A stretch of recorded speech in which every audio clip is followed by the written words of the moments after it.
Welcome to O-Talkin' with Dave. Here's Dave.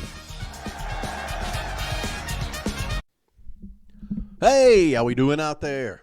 I hope you're doing well. I'm top shelf and ready to go. Making choices, that's what we do, isn't it? We talked about choices, make good choices, live with the consequences of your choices. But when you think about it, life is just one big, long exam. Bunch of tests, bunch of parts to it. The truth is, most of the time, they're multiple choice answers. Multiple choice. So many choices. Every day. You're going to face a test of some kind. Not with pencils or, you remember the little, what do they call them? Scantrons, where you fill in the little ovals. I used to love those. I remember a friend of mine made a very good grade on the ACT test just by doing those things. The ACT test is what we had in Alabama. We didn't do the SATs as much back then. The ACT test to get into UNA, where I went to school. I think you just had to take it. I don't think you had to make a certain grade. But he made a pretty good grade just by doing Christmas trees with those little ovals on the Scantron. Hey, it was a test, and he made those choices. Yeah. However, the tests that we have constantly, you can't even count them. There are so many, and if you treat every decision you make like a test, you're going to go crazy, especially the type of people who would study. And I'm not down in study, but you can't do that with all the decisions in your life. Some of the questions are easy, no problem. There's trick questions out there. Oh, so many trick questions in life. Some of them are like essay, where you have to empty your brain out on it.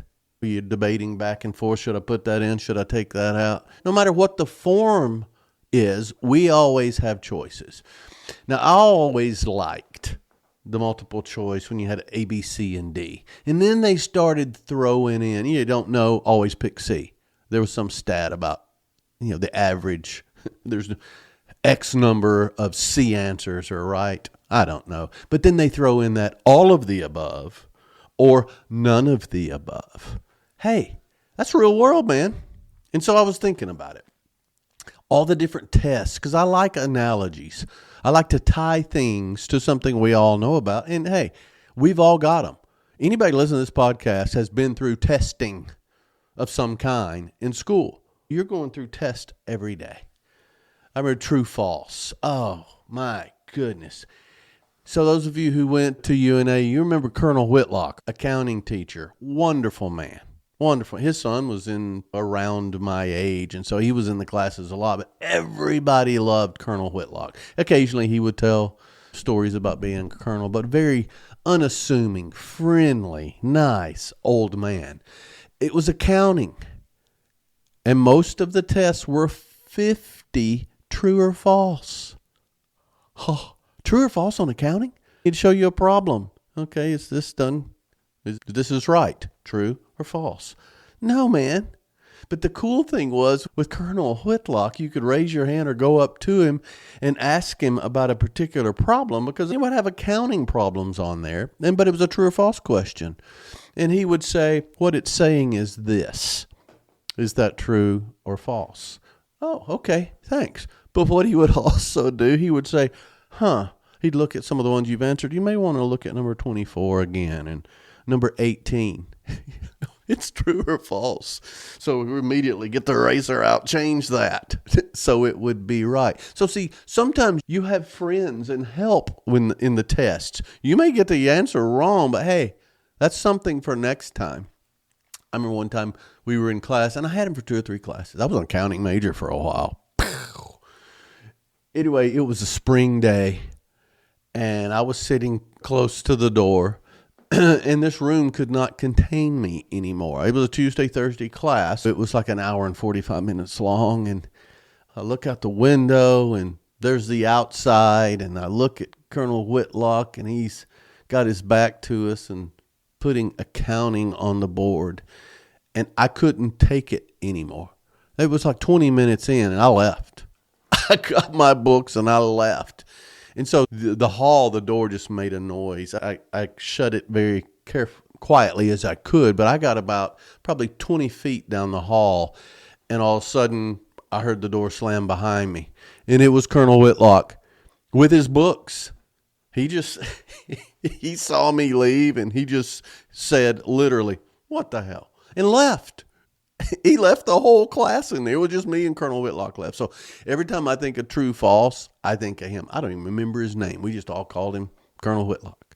Somebody called him Coach Whitlock one time, and he laughed uncontrollably. But that true false, hey, it's right or wrong. It's yes or no. Those are rough, man, in life. Then you got those discussion questions, the complex decisions where we can argue ourselves on our answer. We can argue with others about the right answer. These come along quite a bit. What should we do? We could do this or we could do that. The argument, we're going to eat for dinner. That's not multiple choice because you're arguing about what you want to eat. Who has the best? It's crazy. But multiple choice, those are the ones. The majority of our lives and our tests in life, there's more than one answer. Not all of them are always good. Sometimes none of them are good, none of the above. But there's usually one that's better than the others. Yeah, I remember when I was going into management with a company, they sent me to Birmingham, Alabama, to UAB to be psychologically tested. Now, these tests were bad. It was rough. It was all day long, 8 hours. And so there were all kinds of tests. But one part of it was they would give you a scenario, and then you had 4 choices. But you didn't pick the best choice. You picked the best, the second best, the third best, and then the least best. Wow. And it would be like, okay, you're in a business that you're managing, somebody breaks in with a gun and starts pointing at you or the people. What should you do? And it would be like run out of the back door, attack the man, point to somebody else, say shoot them first, all these different things. So it wasn't just, okay, it's C. No, you had to think this through. And that's why a lot of our tests in life are. You really got to think them through because you need a backup plan. You need a contingency plan. There is, and you may argue about what the best choice would be, but what that was doing, it was how clear, and they would time me. And so the guy would put the little sand in the hourglass. He would say, okay, this is going to be a timed exam, and he would turn it over, and then he would start giving me instructions. Dude, my time here. Can you quit talking? I need to start a psych test. How do I handle pressure? So all of that is part of it. A simple answer when you're under pressure, that can be more challenging. It can. And the tests that we have all day, every day. So we talked in an earlier O-Talk about, on average, adults make $35,000. $35,000. Woo! I wish. 35,000 decisions a day. Those stats came from a study at Cornell University. That seems like a lot, right? No, that's on average. A lot of times that's much more. Get this. Of the 35,000, about 226 of those are food related. I think mine's higher. I think it is. Some of it's easy. Okay, bacon, Diet Mountain Dew. Ooh, Diet Mountain Dew. They're not a sponsor, but they could be. And so that's it. Which one? When am I going to eat? What am I going to eat? Where am I going to eat? How much am I going to eat? Can we eat again? All of the 226 a day, food related alone. It's crazy.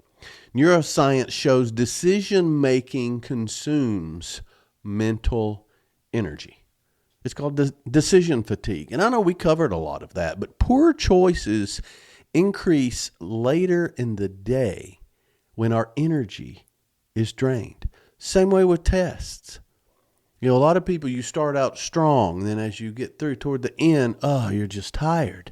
You've been thinking so much. A lot of people a lot of professors and psychological type stuff, they'll put the toughest questions toward the end. They'll start out easy, and then they get tougher as you go. Oh, a double whammy. But isn't that the way it is with life? When we're young, what are our decisions? Yeah. Climb that tree. Okay, jump out of that tree. that wasn't a very good decision, but we did it every day. Jump out of the swing. Remember, you used to get going so high and just jump out of a swing. I haven't swung in a long time, and yes, I'm talking about that kind of swinging. No pineapples here. But I swung and I thought I was swinging at a park. And it's like, we're a family thing. I'm not some weirdo going and swinging at a park, setting off Amber Alerts. Stop it. But I was swinging very high. And we would have swing sets that wouldn't be necessarily affixed to the ground. A leg would come up or something. But I remember getting up at the very top and just launching. Wasn't that great? As you get older, you don't do that as much. Why? Because your bones don't recover. Also, there's more than you figure more into the decision as to why not. Now, I know what I'm saying here is common sense. However, it's also worth thinking about. Because if you're not thinking about some of these decisions, that's when poor decisions happen. Poor decisions, poor choices, tough consequences. Also, studies showed that people who frame choices around values, not their moods, but their values, they make better long-term decisions. Now, I think that's it. However, we make a ton of decisions based on our mood. 35,000 decisions a day. Of course, some of them are going to be based on your mood, your emotional state, your hunger. I think we've covered that. So we've got all these choices, and we can't think of all of them as tests, but many of them are. So great feedback around my freedom, clarity, and resolve. I'm still getting it. You guys loved it, and I appreciate it because to me, it's foundational. But when you put decisions, tests, and your multiple choices in that framework, freedom would be having options. Having options is power, meaning, okay, I have choices here. I have options. This is not just true, false. This is multiple choice. I used to have it was a fantastic professor, and he would give you multiple choice and then a couple of lines at the bottom to justify why you made that choice. So you could get technically the wrong answer, but justify it. And maybe you get it right, or maybe you get partial credit, depending. And it really made us think, and I love that. But freedom tied to this and having options, even in hardship, knowing you can choose your response, that's liberating. It's your life. It's your test. You have multiple choices, and it's up to you to choose. Some would call that, overbearing responsibility. No. If that is the case, then you got some work to do.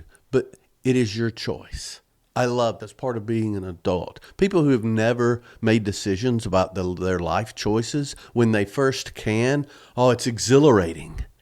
Kids moving out of the house or whatever the situation where an adult or a young adult is making decisions for the first time. It's fantastic. I can choose. I can do what I want. It's great. Until it's overwhelming because they've never had to do that before. And now there are consequences to their choice. But still, the freedom to choose is yours unless you've given that away. Don't give it away. Then go to clarity. Too many options without clarity leads to confusion. When I read that psychological test, the guy comes in with a gun. All three of these look good. Head out the back door. Okay, there's too many now. Those are close together. What would be the best one? That's real world. We can do all of these different things, but I have to choose. What am I going to do? Wow, so many good choices. Or they're all bad, but one's better. Okay? Too many options without clarity leads to confusion. So now you got to narrow down what aligns with your values, like we said earlier. And when you let the values choose, that clears up some of the noise. So you've got the freedom. And whatever your values are, you may be a horrible person with bad values. That helps clear up your choices. If you're just a selfish pud, then okay, your choice is going to be selfish. This is the most selfish one. This helps me, hurts everybody else. I'll pick that one. Clarity. Freedom and clarity. Okay? Then let's pull resolve into this. Once the choice is made, stick with it. This is what I did based on my values. I have the freedom. I have the clarity. I'm doing this, and I'm going to see how it plays out. It's so important. Once you make a choice, stick with it. Give it a chance. Indecision's more damaging many times than the wrong choice. Because you can take a choice many times in your life that might have not have been the best choice, but you can work with it, and resolve can push it through to a good outcome. So that's the thing. That's why I like that professor so much, that let us do multiple choice, but then explain why. All right, I get it. Because with freedom and the clarity, but not most importantly, but especially with resolve, let's push through. Let's see where this leads. Let's see what lessons I can learn. By learning that, I know next time, don't make that choice, or don't make that specific choice, or make a less consequential, in a negative way, choice. So freedom, clarity, and resolve, it plays out again. It's so important. So let's talk about recognizing the choices that are in front of you. We've talked a lot about complacency and choices and consequences, getting clarity, all of these things in the last few podcasts. Let's talk about 5 steps to recognize a choice that's right in front of you. You have the freedom. What are the choices? And how do you recognize choices? Well, the first thing, and we've talked a lot about it, pause, always pause, but stop running on autopilot. It's going to be something as simple as every Tuesday night we eat Mexican food at the same Mexican restaurant. We order the same thing every Tuesday night. All right. Is there anything wrong with that? No, absolutely not. However, let's pause a minute. You know what? It's Tuesday. I'd like a steak. Let's just stop doing it because it's Tuesday. Let's make a decision. What would I like? How would I like to do this differently? How many times have you finished eating out somewhere? We ate out a lot.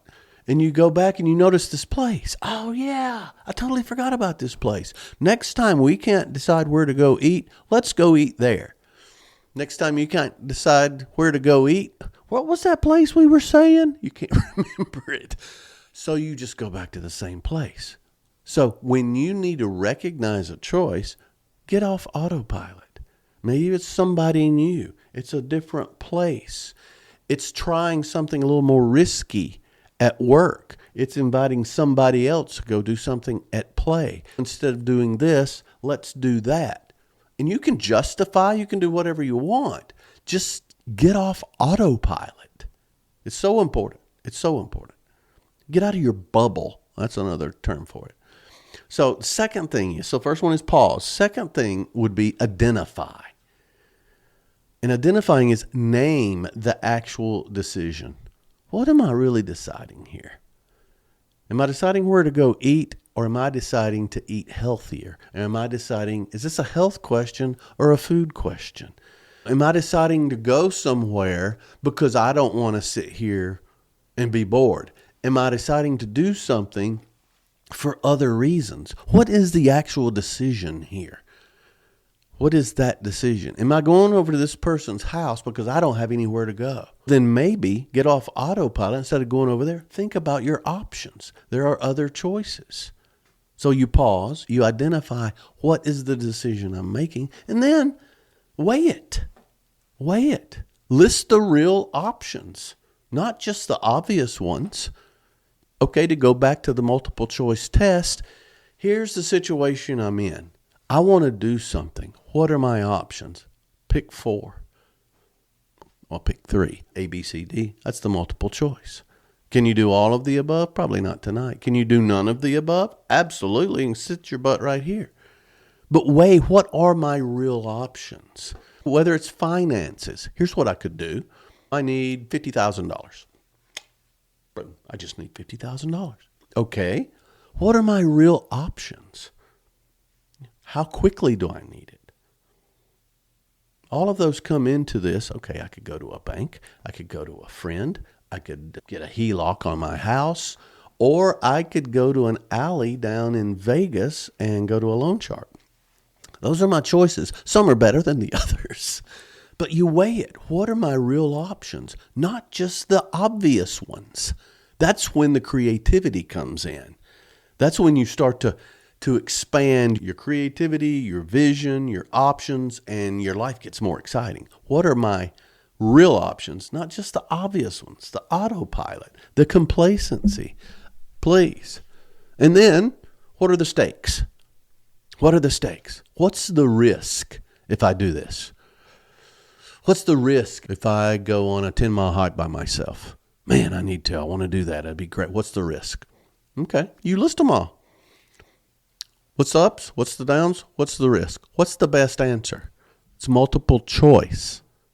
What's the best answer? It's not the only answer. Okay, maybe the best answer is not something I'm willing to do. All right, let's rank them. What's the second best?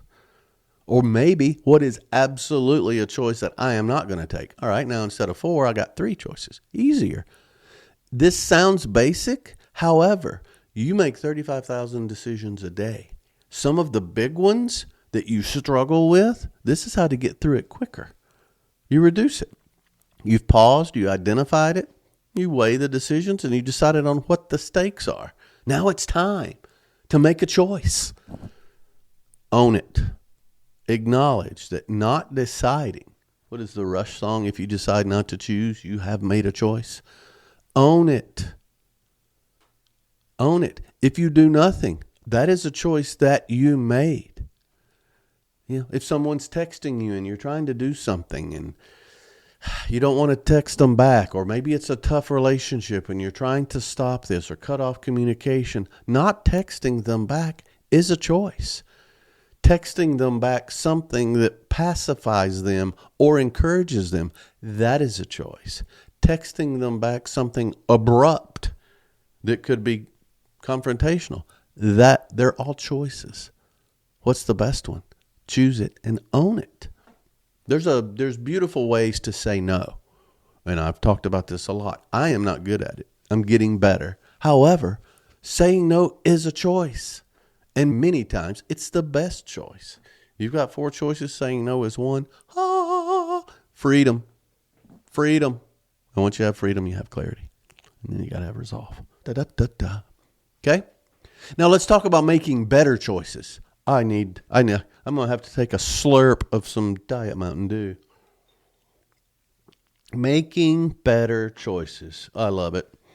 People who get in trouble. I just need to make better choices. Oh, yes, we do. We all do. All the time. Anybody batting 1,000 on the choices they've made? Psh, horse hockey. So let's talk about 5 steps to making better choices. We talked about it a little bit earlier. What are your values? What do you want to do? Values aren't long-term goals necessarily. It's, hey, I'm a good person. I have integrity. I don't steal. I don't cheat. I believe I've got my 10 things I believe that are not up for debate in any way. Indisputable truths is what I call them. Those are my values. Integrity. I believe in good things happening to good people eventually. There's a lot to be said for doing the right thing, the right moral thing, being a good person, all of that. Those are your values, not your emotions. So to make better choices, align your choices with your values. Remember earlier we talked about how those are better choices and they put you at ease because, hey, that comes from here, not emotions or being caught up in the moment. Values aren't caught up in the moment. Betrayal of your values are caught up in the moment. Also, gather input. Oh, people get me, and I get me too when I do this. Ask for advice. A lot of people don't like to give advice because they don't want to give you bad advice. My granddad didn't give a lot of advice, but when he did, write it down. Man, My dad didn't give a lot of advice. He didn't want to lead somebody the wrong way. And a lot of that, he didn't feel like he was qualified. Okay, I get that. It's not their job to give it. It's your job to ask for it. Seek wisdom. Don't just get opinions. You can get that on social media. You can't not get that on social media. I know people right now who, they'll just throw up all over you with their opinion or what you should do. You know what you should do? And they'll tell you false information. So seek wisdom. Gather input. Someone who's been through this before. Someone who's moved. You were going to move. Somebody's moved before. You're going to buy a new car. Who just bought a car? You're going to refinance your home. Who has done that around there? And that's easy. Just ask, hey, have you refinanced your house in the last 5 years or so? Because you want current information. Get wisdom. Because they may say, oh, you know what? I'm going through that right now. Here's what, blah, blah, blah, blah, blah. Here's what I went through. Don't do this because I did that and I wasted a lot of time. Seek wisdom. Align with your values. Get some input. And then also, deciding where you're going to eat tonight, that's not that big of a deal in the grand scheme of things. But sometimes you have to think long term. How's this going to play out?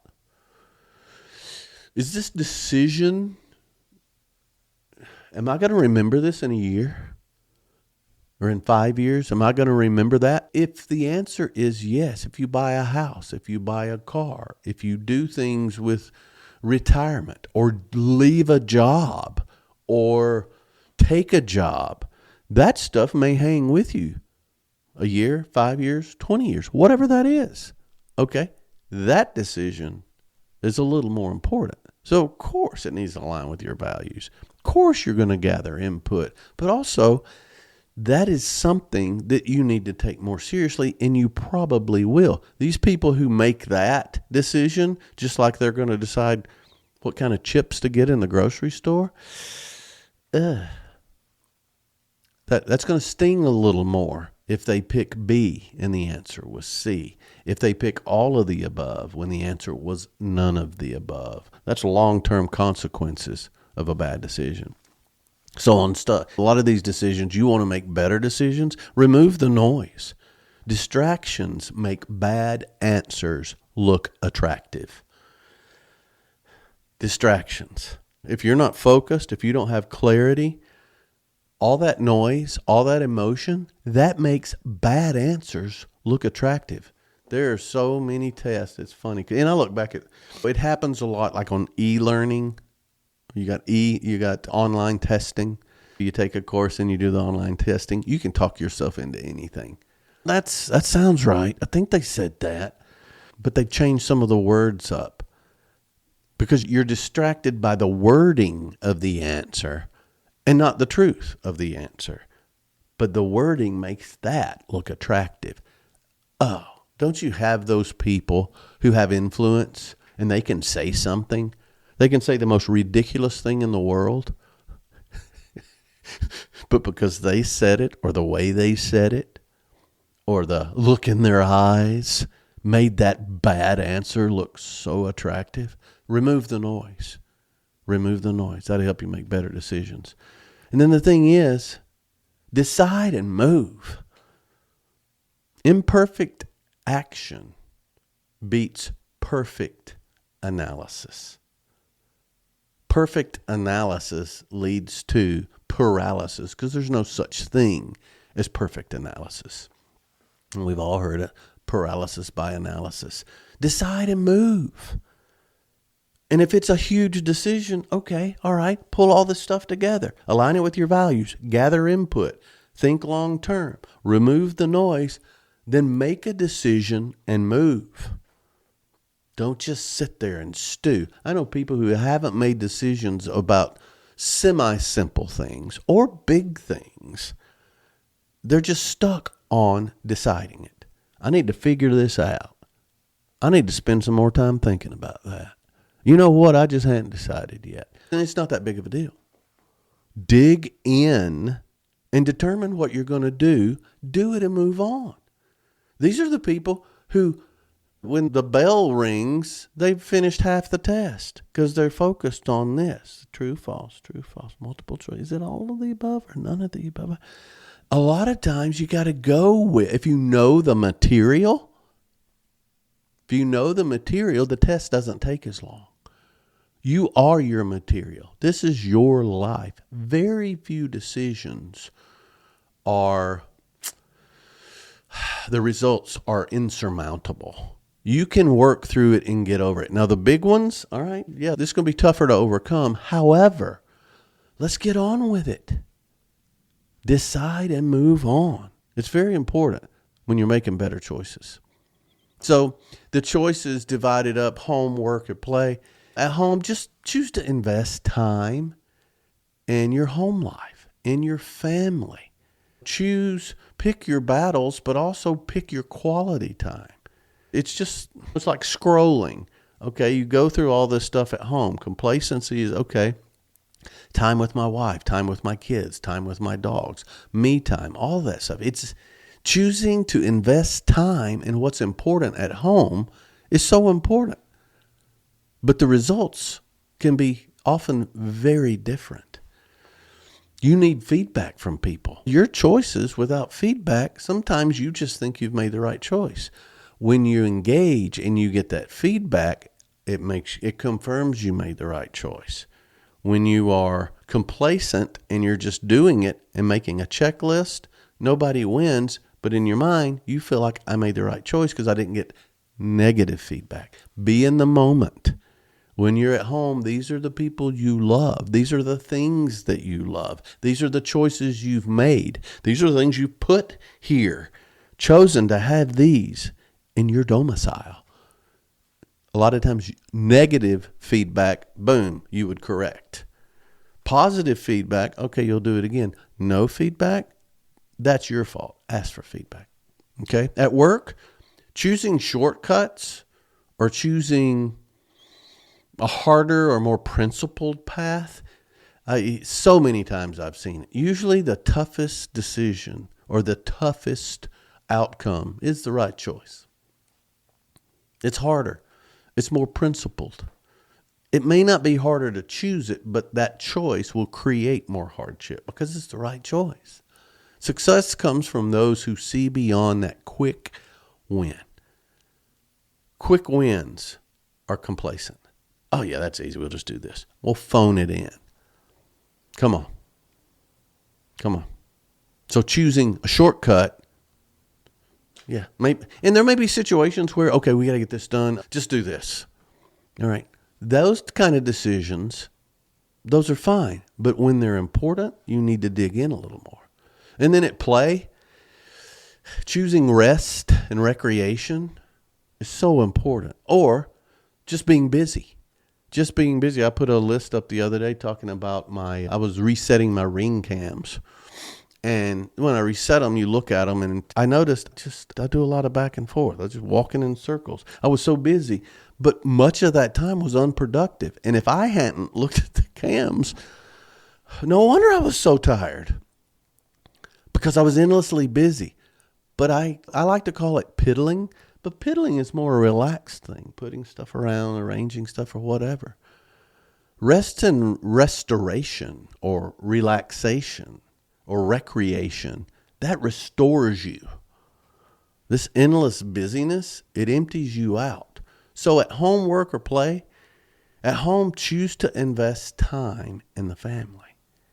At work, choose usually the more principled path. What can I learn? What can I teach? What's the best outcome? And then at play, choose rest or recreation to restore you. All those choices are part of it. So what can we do today? Multiple choice. So let me give you some action items. Write down one decision that you've been avoiding. You've been thinking about it. It's been out there. Yeah, I got to decide that. It's not just a to-do, it's a decision. Think of one thing that's still out there in the ether and decide, is it A, B, C, or D? Pick it. Make that decision today.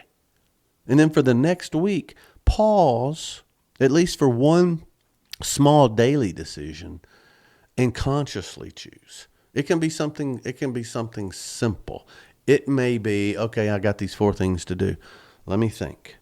let's think about the order and logically work through this. Or it can be something as simple as the cereal aisle. Let me pick a different cereal based on these things. Because these decisions, you're going to make the decisions anyway, make it more intentional and specific. At dinner tonight, no matter who you're having dinner with, ask somebody. Maybe it's lunch with a friend or wherever. Ask, what was the best choice you made today? It'd be a great question for kids. I used to always ask, okay, at school, what did you learn today? What was the best choice you made today? That's a great question. If you're having dinner alone, ask yourself. Okay? So, one decision you've been avoided making, make it. For the next week, be more conscious around one small decision a day. At dinner or lunch, what was the best decision you made today? And then eliminate one bad option. If options keep coming up, if you got 4 different choices you can make, eliminate one of the bad ones. It could be a habit. It could be a distraction. We talked about that. Or it could be just like, maybe it's toxic input from somebody else. I'm going to eliminate that. That's a bad option. Eliminate that. It makes fewer choices, but also it gets rid of the bad ones. And then start tomorrow by choosing one word that's going to guide your day. I love gratitude. Gratitude, focus. I could say patience, but that usually doesn't go too well. But pick a word. It'd be great to pick 7 words and then 1 per day. You focus on that word, 1 day a week, it's going to get better. Gratitude every day would be fantastic. Maybe on the weekends, it's more patience. Maybe on Mondays, focus. Whatever. Pick a word that's going to take you through the day. Okay? So life is not about having all the right answers. Life's about choosing with freedom, clarity, and resolve. Every choice writes part of your story. Every choice. There are consequences. You're going to have pop quizzes. Didn't you love those? A pop quiz to see if you're paying attention. How much do you know? How much do you know about this topic? Oh, this is coming out of nowhere. That's life, man. Life is full of pop quizzes. So today, don't choose fear. Don't choose regret. Don't choose indecision. Choose hope. Choose courage. Choose confidence. The more you choose, the more confident you're going to be. And choose to move forward, not back. Because the most powerful answer in life's multiple choice exam is this: all of the above. I choose everything, but I choose to make everything better. I hope this helps. Tons of choices out there. I chose this topic today. So, thanks so much for hanging out. Let me know what you think about it. David@otalks.com. David@otalks.com. OWD@otalks.com. I have all these different things that go into the same mailbox. So I will see it and I will answer it. But thanks so much. Thanks for hanging out. Thanks for hanging on. Thanks for O Talking with Dave. Giddy up.